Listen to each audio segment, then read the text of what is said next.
sa katawhan aron mahibalo sa subo sa Ginoo.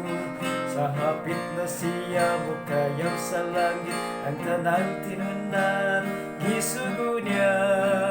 Panlakaw kamo isang yaw ang pulong ko karon natuwa siya dito sa kalangitan. Nagandamog puluyanan sa tanan niya balaan o gamubalik si Jesus din sa kalibutan.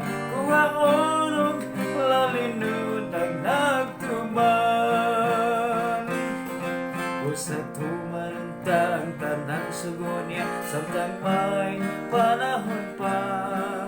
Atong nga isanyaw ang kaluwasan ta kay hapit na hukmining kalibutan ta. Ang madasikon kita aron di ta paninglan sa dugo sa katawhan.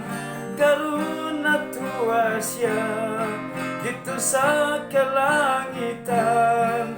Nagandamog puluyanan sa tanan niya nga balaan o gamubalik si Jesus din sa kalibutan. Kuhaon og lalinod ang nagtuman.